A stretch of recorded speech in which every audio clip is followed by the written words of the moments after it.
I'm Francesca Maxime. And I'm Matt McClure, and this is a special Christmas edition of Currents.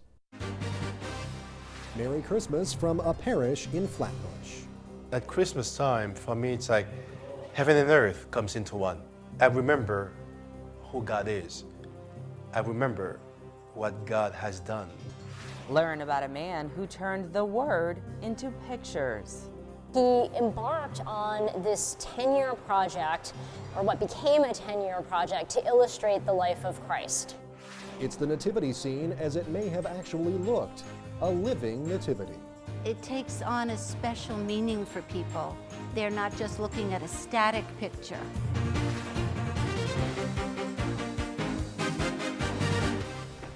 Well, good evening and Merry Christmas to you. We hope that you've had a very happy holiday thus far. And tonight, to keep the spirit going, we want to kick things off with one of our favorite things. No raindrops on roses, though, but no whiskers on kittens either. But some festivities in Flatbush. Earlier this month, we visited Holy Cross Parish for their annual tree lighting. It was an event full of faith, family, and, well, a lot of fun, too. We wanted to experience it again. It was so much fun. So even if you've already unwrapped all your gifts, here's a little stocking stuffer for you. A gift of joy and light from Flatbush.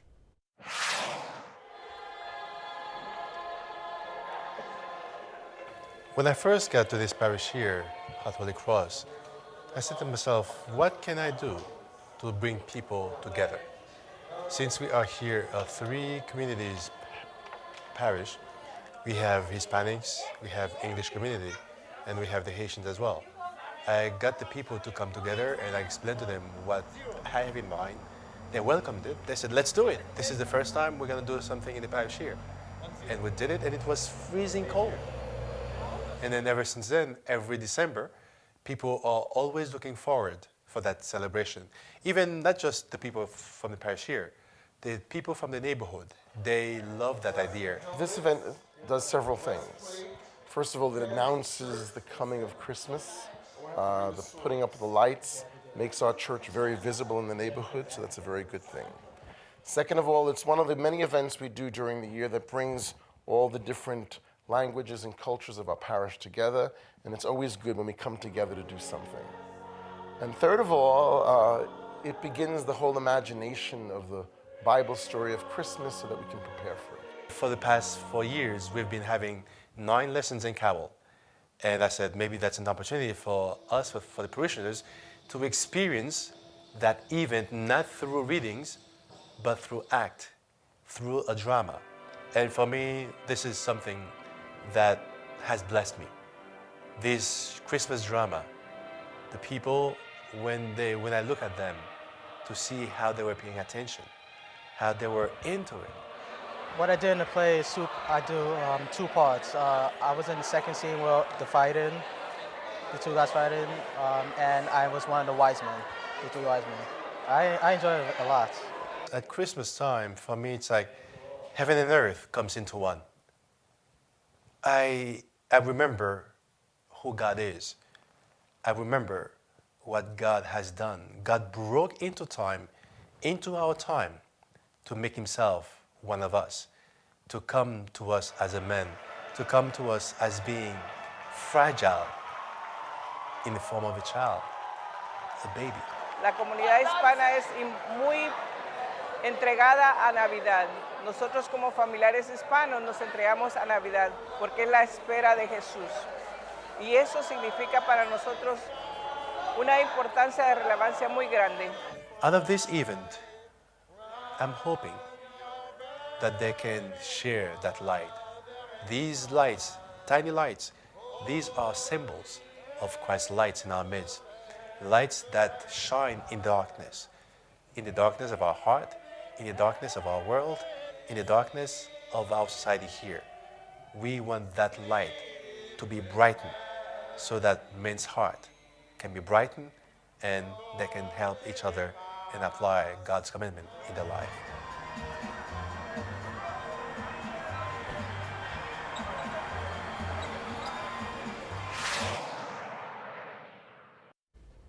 Love that. I love it. It's like so Christmassy and So cool. festive. Yeah, well, and then the tree lighting, of course, is just part of that story because you had the pageant and all that before, and it's just really cool. I love the part where they're holding up the baby and everybody's applauding, and you see the look on the baby's face, and it's like, what's going on? What is this? Exactly, exactly. Well, that all that symbolism and all that representation, letting the light shine into each and every one of our hearts through that kind of activity, and really community too, and the opportunity to get together. Very much the spirit of Christmas. Yeah.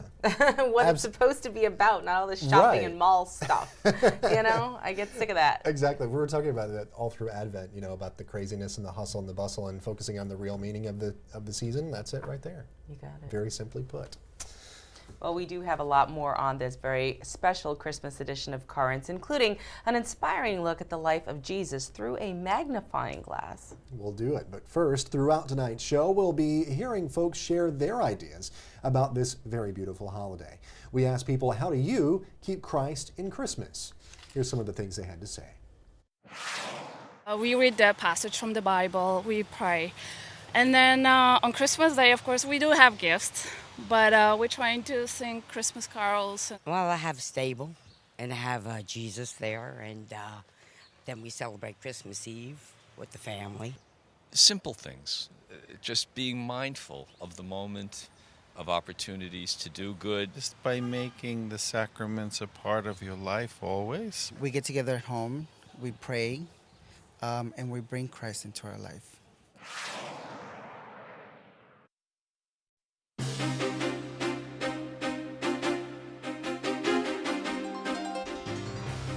Well, welcome back to this very special Christmas edition of Currents. I'm Francesca Maxime. And I'm Matt McClure. Well, since we're celebrating the birth of Christ, we wanted to take a second look at a very special art exhibition about the life of Christ. It's one of the most remarkable displays you'll find this holiday season, and it's right here in Brooklyn. Sure is. It's an exhibit of the 19th century watercolor artist James Tissot, and it illustrates the New Testament in vivid detail. It's quite remarkable just how vivid you'll see in just a moment. But first, here's a conversation that I had about Tissot with the Brooklyn Museum's Associate Curator, Judith Dolkart. So Judith, tell us who Tissot is. Sure. James Tissot was a French artist born in 1836. He died in 1902. And he primarily made his reputation as a painter of society subjects. He paid meticulous attention to costume, and there was often an undercurrent of flirtation. So what kind of a vision or a revelation is it that Tissot had that made him change his subjects that he was painting? He had moved back to Paris in the early 1880s after spending significant time in London. And he wanted to relaunch his Parisian career with a series of paintings called The Woman of Paris. And one of the subjects was to feature a woman singing in a choir. So he went to the Church of Saint-Sulpice in Paris to do his research. While he was there, during the service, as the priest raised the host, he had a vision. And he later indicates that the vision was of Christ comforting the tattered poor of Paris. And he painted this vision. It was called Inward Voices, or The Ruins. It's a painting that can be found at the Hermitage Museum in St. Petersburg. He didn't show it publicly. He sort of secreted it away in his studio, but he embarked on this 10-year project, or what became a 10-year project, to illustrate the life of Christ. And then that brings us to today and here. So tell me about the exhibit and the paintings that you have of Tissot's here today. Well, when I say Tissot embarked on a 10-year project, he ultimately produced 350 watercolors illustrating the life of Christ. And we're showing 124, plus a sketchbook, plus illustrated Bibles that he published subsequently after completing the series. The Brooklyn Museum purchased or received the entire set of watercolors along with some preparatory drawings in 1900. And it was actually a gift of the citizens of Brooklyn to the museum. The museum in 1900 was just 3 years old in its current location on Eastern Parkway. And so this set of 350 watercolors was an absolutely foundational acquisition, a transformative acquisition for the museum. Why did Tissot choose watercolors, and why was his subject so much focused on the New Testament? Why the New Testament is a little bit difficult to answer on some level. He had this vision of Christ. He was a Catholic by faith. He returned to his faith. So one thinks that this vision prompted him to paint the New Testament. I should say that when he was finished painting this New Testament set, he then embarked on an Old Testament set, and that can be found at the Jewish Museum in New York. They have the complete set. Why watercolors? This is also something of a mystery, but he ultimately intended the set to be published in the context of an illustrated Bible that is called, colloquially, the Tissot Bible. And it seems that the watercolor medium was probably suitable to translation to the printed form. And finally, when did these paintings, The Life of Christ, this series, what did they do then when they were first done? How did the public perceive them? And what do you think the reaction is today? Well, in the time, they made their debut in 1894 at the Salon, a big public state-sponsored exhibition. And the response was incredible and unexpected. It was said that women wept before the images and at times went on their knees from image to image as though it was a pilgrimage location. That same type of reaction didn't happen in London or in the United States when these works were shown there. That was a very unusual type of reaction. As far as their relevance now, these images made their way into these illustrated Bibles, into catechisms, into Sunday school texts, and so we receive calls all the time about these paintings because people know them from growing up with them in some way, and so it naturally prompted us to consider putting them out for the public. Well, Judith, thank you so much for showing us this amazing exhibit today. My pleasure. We really appreciate it. Thank you. I think I went out there in October. It's funny, like I said, I'm wearing the same outfit that I was that day. Right. But it's really just an amazing, amazing exhibit. And the detail that is in all of these watercolors is incredible.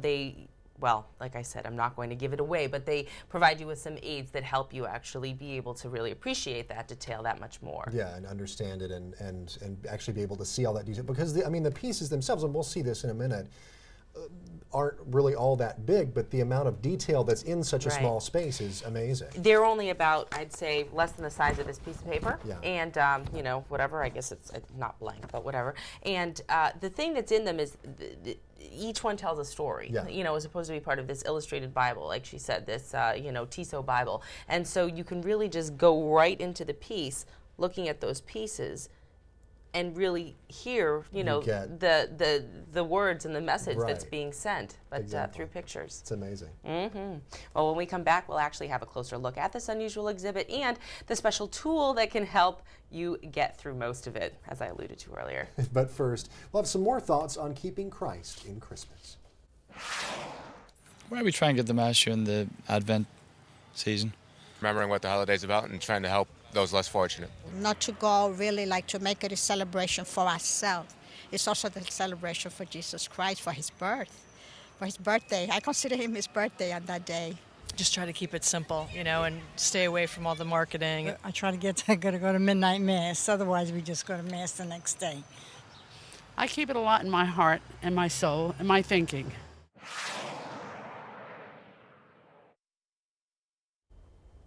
Well, welcome back. As we just heard from a curator at the Brooklyn Museum, James Tissot's life was influenced deeply by his faith. And that may be one reason why his work is so hauntingly beautiful. This Christmas Day, if you're looking for a very profound and human meditation on the life of Jesus, this Christmas Day, look no further. Not everyone would sacrifice social standing and a lucrative career to pursue a vision of Christ, But that's exactly what James Tissot did. Art and religion has a very strong background. Europe is dominated by it, and I think we're more balanced in North America, but it has a large role. The Brooklyn Art Museum dug into its own archives to unearth more than 100 of Tissot's watercolors. Lucky me, I have a daughter who lives in Brooklyn, and so I couldn't wait to come and see it, and it was an extra special treat that this exhibit is here today. There were over 300 paintings that he did, so I thought I would find one of every story I would know in the Bible. I think they're really detailed and beautiful. I'm surprised at how much I like them. The small size is quite dramatic. I expected them to be larger, and they're really an impact in this small size. Some of the details in Tissot's watercolors are so fine that it can be difficult to decipher exactly what they're saying. And that's why the Brooklyn Museum was smart. They provided some magnifying glasses so that you can see in pictures like this one, Jesus Among the Doctors, exactly what's going on. I'm a Christian, and I try to get to know the Bible as much as possible, and I find it helps illuminate the scriptures to look at how people pictured them rather than just reading the words. I usually am kind of turned off by religious art. You know, I just get kind of bored with it, but this was really different than other things that I've seen before. He's an earthly figure in this, whereas in many paintings, he's a little more ethereal. It's surprising when you look at the figures in the paintings and see how much they just look like people, as opposed to looking so mythical. And even a person like myself, I'm not religious. I can suspend my disbelief when looking at something like this and believe that maybe some of the more mythical aspects did happen.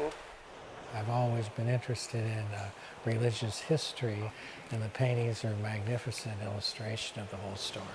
I think that religious art is a huge part of art history, and to me, I'd much rather see paintings like this, which are a little bit more contemporary than what you'd normally see.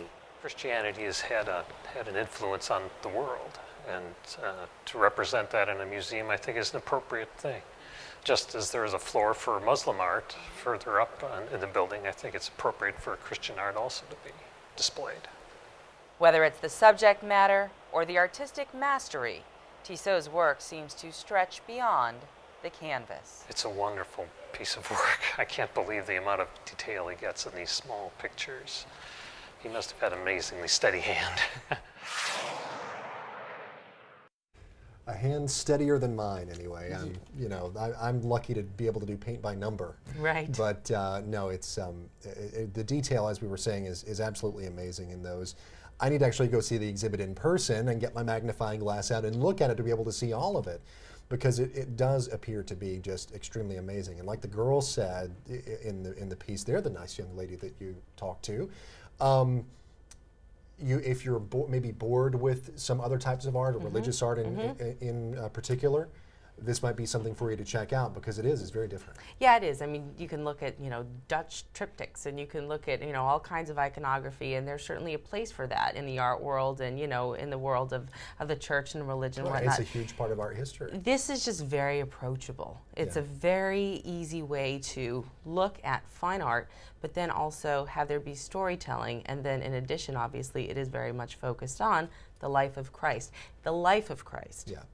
As he lives and walks among the people. And it just sort of comes to life through those paintings. And that's what's really so remarkable. It's, it's almost like a cartoon, not in a bad way, but in a way of bringing it forward and bringing it to you. Cool. Right here in Brooklyn at the Brooklyn Museum. Very good. Take your family.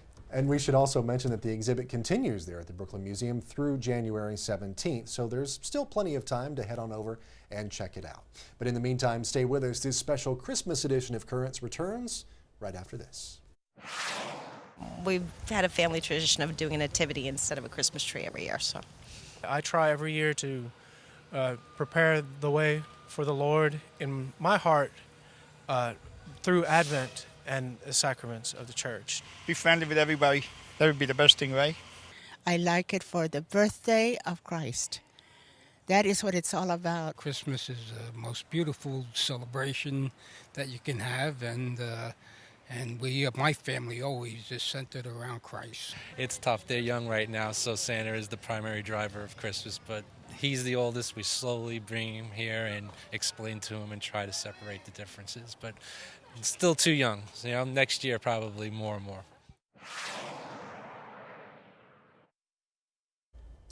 Well, finally, here on this Christmas night, we wanted to give you an idea of what things might have been like on the very first Christmas. At New Utrecht Church in Bensonhurst last weekend, folks got a little taste of that with their annual staging of the Living Nativity with real people and with real animals. All right. It's not often you see something like this here in the wilds of Brooklyn.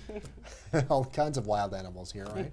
It was definitely something to see, though, especially with the snow falling and the wind blowing. Check it out.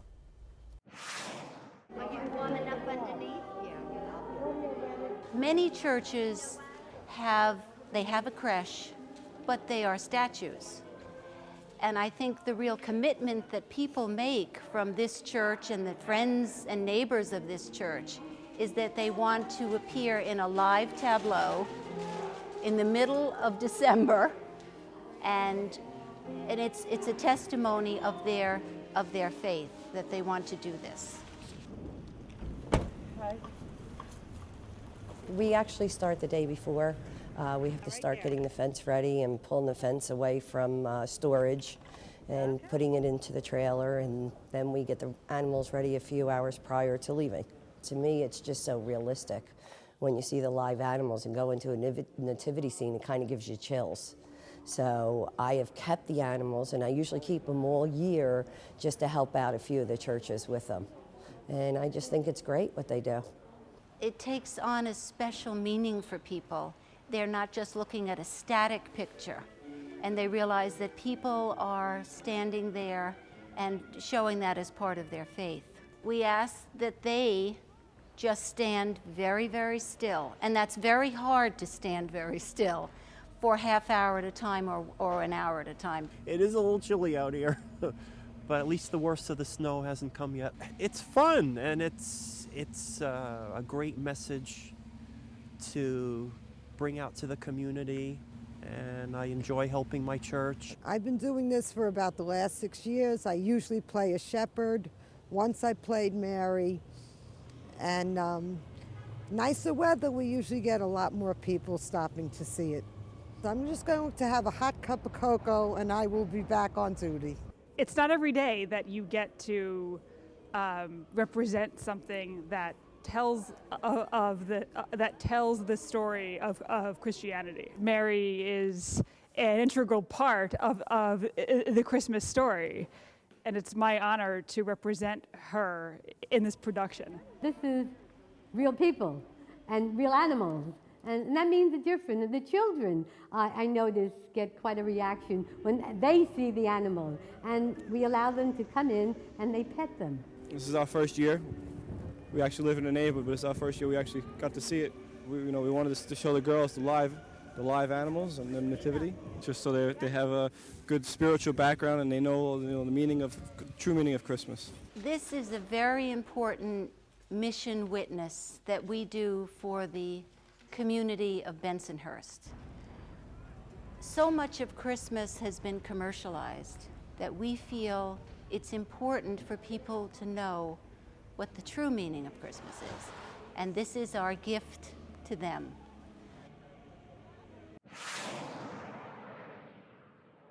Chilly out there to be doing that. I know, definitely. And it's all wrapped up in like the down coats and then everything else over it. But yeah. But evocative, though, too, of it wasn't an easy journey. I mean, it wasn't an easy night, it wasn't. So in some respects, it's very apropos. Very true. That is very true. And they didn't have it easy out there either, but definitely a beautiful scene.